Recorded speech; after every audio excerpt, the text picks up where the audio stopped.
everyone. Welcome to Lathe and Loom podcast. My name is Cher, and this is a Advent Week 2 episode for December 6th through 11th, 2021. I had planned to open my Advents each day, but business travel kind of got in the way, so we're going to do a marathon opening this morning. And so without further ado, we'll get started. Certainly welcome you to the channel. If you're a returning viewer, thank you so much. And if you're a new viewer, please consider subscribing and hitting the notifications. And as always, any descriptions will be in the box below the video. So I have the Advent calendar from Felicity Yarn Studios. The theme this year is from the artist Georgia O'Keeffe. So I talked a little bit more in Advent episode 1. I had seen an exhibit back quite some time ago. Let's see. Either somewhere in the late 87 or early 1988, so quite a bit time ago, and had picked up this book of arts and letters. So I don't have any exact matches to the paintings that the yarn this week is inspired by, but there's some similar things, and where if I can find images that are okay to reference, I will pop them in as we open the yarn. So without further ado, we'll get started. All right, so day 6 is Horse's Skull with Pink Rose. And I did find a reference to, well, actually I found Horse's Skull with White Rose in this one here. And so it's the color is very different. In the pink rose, there's quite a bit more blues, and of course the pink rose. But I did find a reference to this particular painting in a letter that she wrote to Russell Vernon Hunter from New York in sometime late October, early November of 1939. And so she references several things, and towards the end of the letter, she says, I saw the San Francisco Fair, thought that room with my painting in it most unattractive. They wanted the horse's head with pink rose in the eye, and when I saw the whole setup, I was very glad that I hadn't sent it. I only went to see the old paintings at the fair here. So I thought that was just sort of interesting. The Horse's Skull with Pink Rose is oil on canvas, and it was painted in 1931. So I'm imagining these are some blues and pinks and maybe some white. So let's take a look here and see what we got. Pardon the crinkling. Oh yes, so here we have, focus, there we go. Really nice, very pretty. I'll open it up. It probably is not coming through on the camera. There is the subtle pinks in there, very subtle. There's quite a bit of blue in the painting itself. Which hopefully I've found an image to show you there, but if I can get a little bit of that speckling there. Really pretty. It's going to knit up beautifully. Beautifully. Okay, so that's day 6, and oh wait, is there something in here? No, just the way the yarn was doing. Okay. All right. So day 7 is called Blue Flower, and it's like you might expect. It looks like it might be possibly an iris. Georgia O'Keeffe painted a lot of flowers, and as you may or may not know, and I showed a little bit last week, she does very large, close up of them. So here's some of Jack in the Pulpit. Here is Red Poppy and White Lily.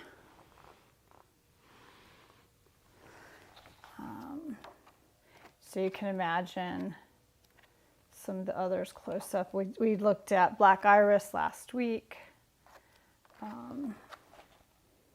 Here's some leaves. Let's see if I can find another.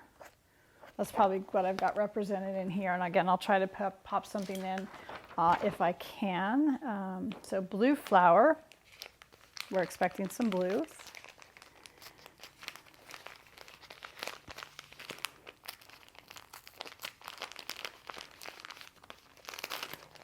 I hope you all are enjoying your leading up to whatever holiday you might be celebrating, or not in some cases, but hopefully enjoying the season as it is. So yeah, this is really super pretty. So we've got the blues, you got a little green, you got some pink in there. Love that.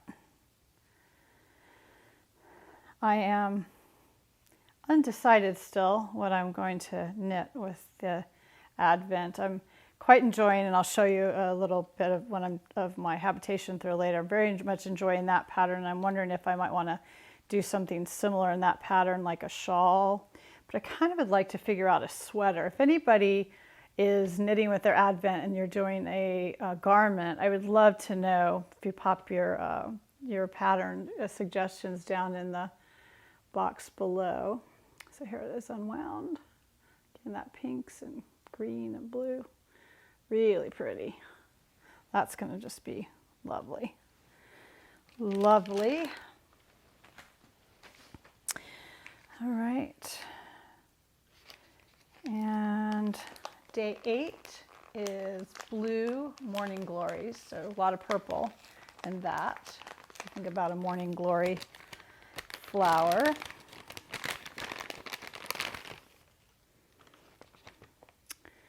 Okay. There we go. That's pretty. Blue, we've got some golds, green, and unwind there. So you can see some more of the color. Get that green, some kind of a rust, blues, or speckling. That's really pretty. That's really pretty.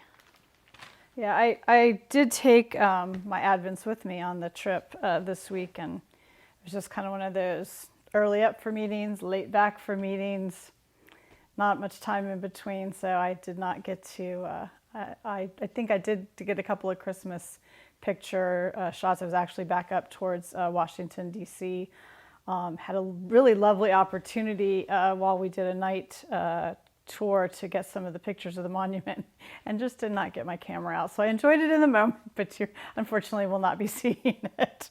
But I'm going to try to get some lights in the town back home here, possibly for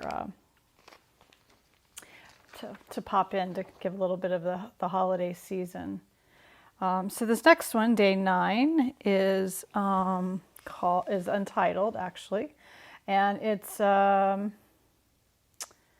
can't think of the name of the flower. Again, hopefully I'm able to pop a picture in there, but this has got some green, some white, some dark green, some yellow green, some yellow in it.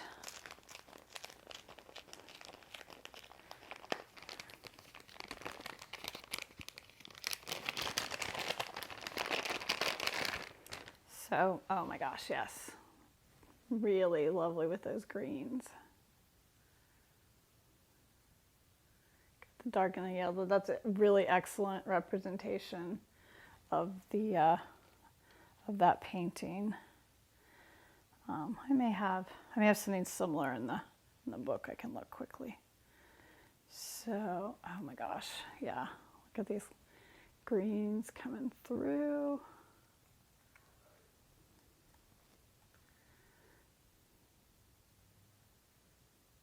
Oh, you may be hearing Mr. Lathe and Loom in the back.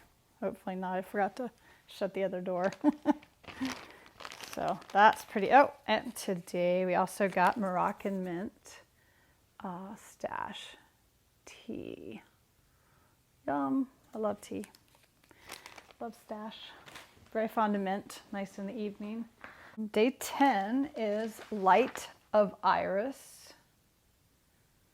which is pink and some blue, maybe violet, some white, purple. Again, a very close-up floral. Light of Iris.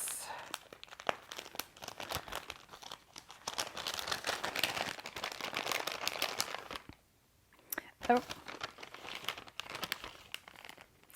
Today is a York peppermint patty. It'll probably be delicious with that mint tea.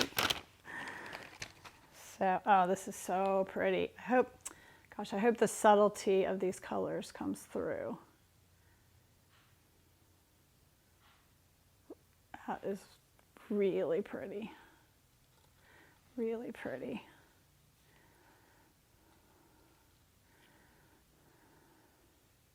All right.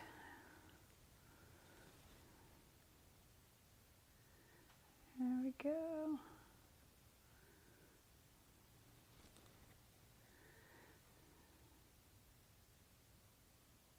Love that. That's gorgeous.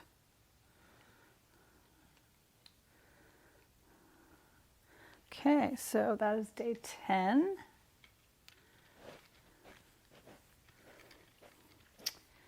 Haven't decided if I'm going to leave these in little mini skeins or if I want to wind them up into maybe little Nostapen balls or hand wound balls. What do you do with your minis as you're opening for your Advents?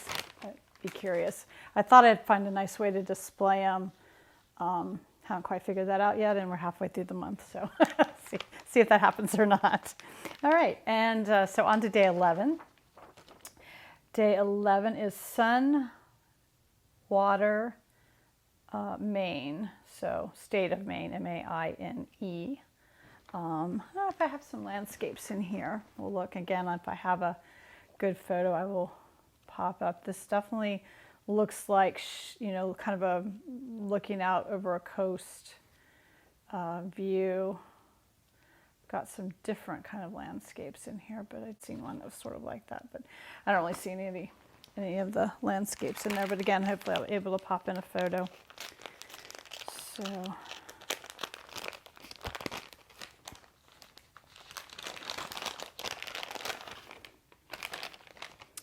okay, here we go. Yeah, so I thought it would be nice to maybe make some striped socks where it just has a little bit of the yarns in it. Again, maybe a shawl, do a fade. Kind of thought, I wonder if I could do a fade garment. There is a full skein in here as well. May not be enough quite for that. Look at that speckling. That's really pretty. Definitely get this feel of the grass meeting the ocean, the sky from that. So that is days 6 through 11. So a little bit of a whirlwind there. A quick update on a couple of my works in progress since we're here. I did finally, drum roll, bind off the lace bottom of the Heart of Glass tee. This is a pattern by Marianne Aurelia, Lyrical Knits. And I have not woven my final ends in yet, but I also did the neckband. So here is this. I'm not at a good camera angle for this one, sorry.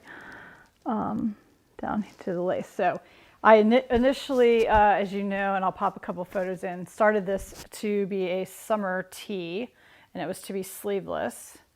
A little late getting it cast on, and then I course got delayed by shawlography, which, yeah, that's another story that I need to finish. But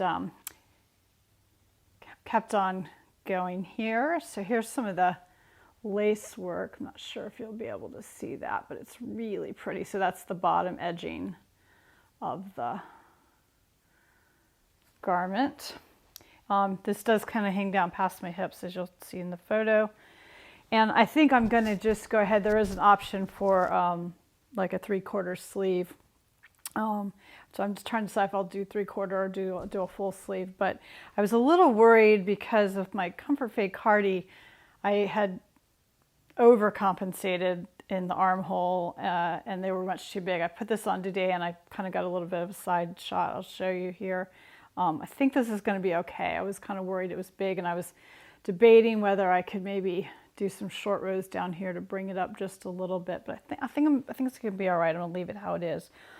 This is a really nice construction, seamless, the way that you work part of the back, part of the shoulder, come around and then join in the round.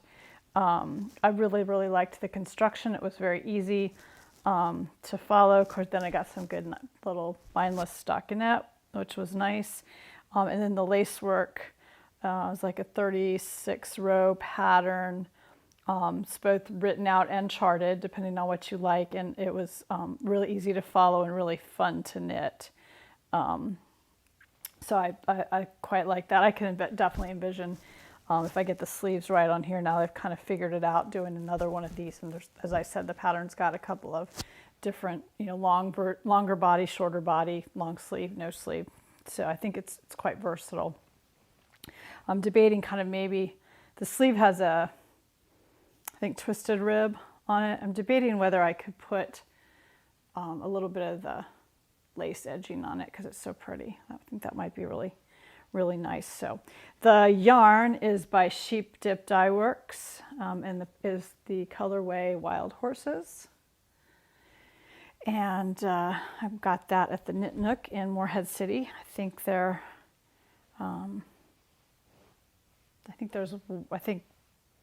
one other place you can get that yarn now, but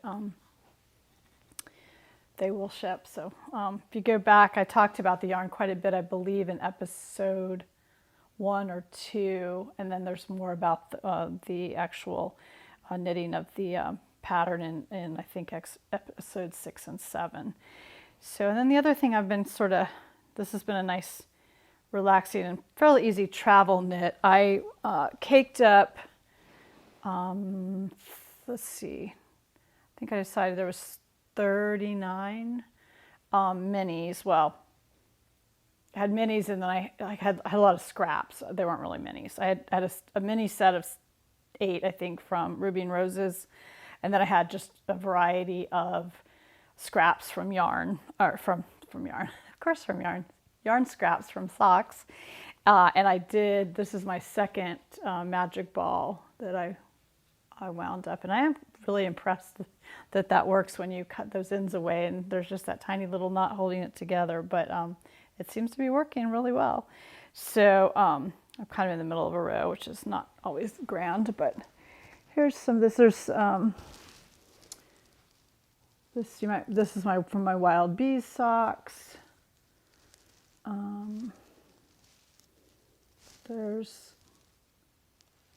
I pulled off part of Haystacks. I believe that's this one here, which is also Felicity Yarn Studios. I thought it needed something to pull the other colors together. That's actually the back. And the Haystacks turned out to be a really nice kind of blend of some of the other colors. So this is a really quite relaxing knit. Once you get past the first couple rows, you've really got the pattern memorized. It's not hard. It's a very interesting construction on the I-cord edging that I hadn't done before, so that's quite interesting. And this is a pattern by Helen Stewart. It's quite popular. I'm very late to the Habitation Throw knitting party, but I am enjoying it, and I can definitely envision kind of periodically having something like that on the needle, just because it's kind kind of nice and relaxing, easy to social knitting, if you will. So I think that is it for this week. I will, again, as I said, hopefully either before or after I talked, you'll see some holiday lights, and I wish you a happy knitting, spinning, dyeing, and weaving. Thanks so much, everyone.